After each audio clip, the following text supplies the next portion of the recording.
તો ગુરુદેવ આપણો શિષ્ય ભરતરી ઈ પાપી પિંગલાના પ્રેમમાં શા માટે ફસાયેલો છે? શિષ્ય ગોરખ સતી પિંગલાને પાપી કહી આ તારી વાણી એ અમંગળના બનાવ સતી હે સતી પિંગલા સતી છે તો ગુરુદેવ ભરતરી આપણો શિષ્ય નથી તો પછી આપણા આશ્રમમાં આવશે ક્યારે? શિષ્ય ગોરખ હજુ તો બીજ વાવ્યા છે એમાંથી વૃક્ષ થાય એ ફળ આવવાને હજુ બાકી છે હા તો એનું નિમિત્ત મારે બનવું પડશે એમ જ ને ગુરુદેવ?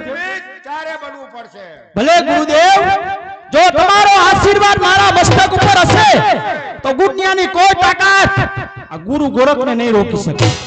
ગુરુદેવ ઈ ભરતરીને લેવા માટે હું જઈશ તો સાંભળો ગુરુદેવ આ ગુરુ ગોરખ તમારી સમક્ષ પ્રતિજ્ઞા કરતો જાય છે કે રાજા ભરતરી એને ઝેરી પોશાક ઉકાળી અને રાજપાટનો ત્યાગ કરાવી અને ભગવા વસ્ત્ર ધારણ કરાવી જ્યાં સુધી આપણા આશ્રમમાં ન આવો ત્યાં સુધી ગુરુ ગોરખ તમને તમારું મુખ નહીં બતાવે.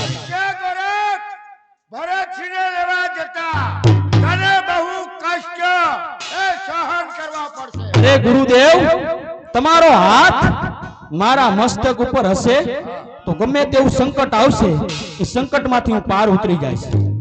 શિષ્ય ગોરખ તો લે આ ખપ્પા આ ચીપિયો અને આ જોઈ આ ભરતસિંહને ભેગ પહેરાવી અને મારા ચરણમાં હાજર કરજે. ભલે ગુરુદેવ ખુશીથી. એ જય જય લખની રામ